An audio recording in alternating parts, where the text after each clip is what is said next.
Hello guys, welcome to PowerDrift. Now I'm going to apologize up front if I seem crazier than usual, because in all honesty, I'm over the moon to be here at Buddha International Circuit for the launch of a monstrosity of a motorcycle called the Kawasaki H2.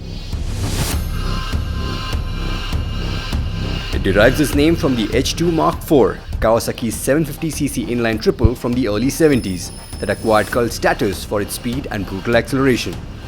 A fitting name then for now what is the epitome of Kawasaki's engineering prowess.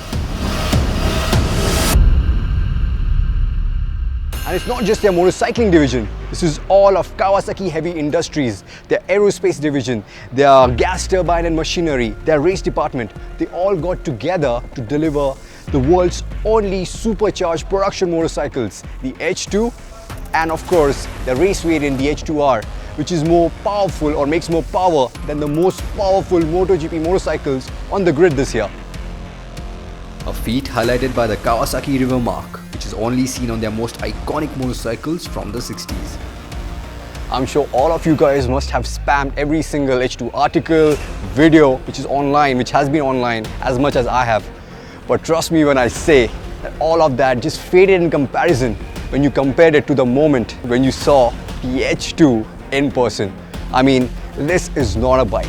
This is a work of art, and it blows all its European competition, all the European exotics right out of the water.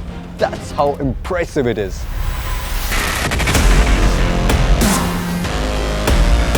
The mirror-coated black paint, specially designed by KHI, has never been used before on a mass production automobile.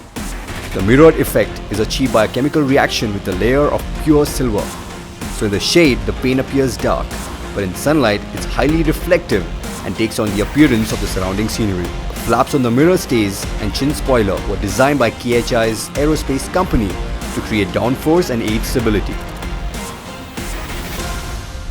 So this is the first Kawasaki motorcycle to feature a 3-stage launch control, quick shifter, a 9-stage traction control system, and Öhlins electronic steering damper, and engine braking control as standard.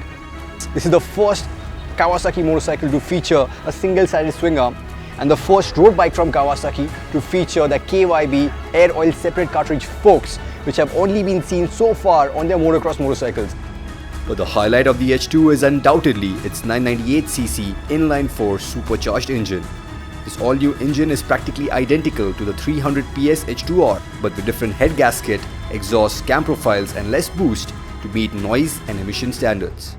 And the centrifugal type supercharger can pump in, hold your breath, 200 liters of air per second into the engine. The supercharger is driven by a planetary gear train based on Kawasaki's aerospace technology, which allows the impeller shaft to spin at almost 130,000 RPM at maximum engine speed. That's freaking insane if you ask me, and it's going to need one heck of a high-performance cooling system, which is exactly what the H2 has. So the H2 incorporates both water and oil cooling. The radiator has been optimized to allow 1.5 times the airflow of similar sized motorcycles. A single lubrication system bathes the engine, transmission and supercharger with close to 5 liters of oil. And all this power, all 200 horses are unleashed onto the rear wheel using a dog ring type of transmission, the kind of transmission which you usually see in MotoGP and Formula 1 to facilitate easy, smooth, quick shifts, which is good enough to propel the H2 to a top speed of over 300 kilometers an hour. What a piece of kit. I mean, the more I look at it, the more it seems to me that it's less of space age and more of Alienware. That's how much technology it packs. I mean, yes, it's not at 238 kgs, it's not super bike light, and it's going to cost you an arm and a leg to own one of these. But here's the thing, the thrill, the exhilaration and the experience that the H2 will provide you can only be bettered by another bike, the H2R.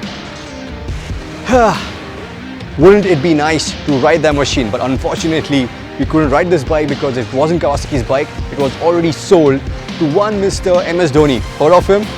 Well, yeah, that's why we could not really ride it, but I hope I get the opportunity somehow, someday, somewhere to ride the H2 and experience what it brings to the table.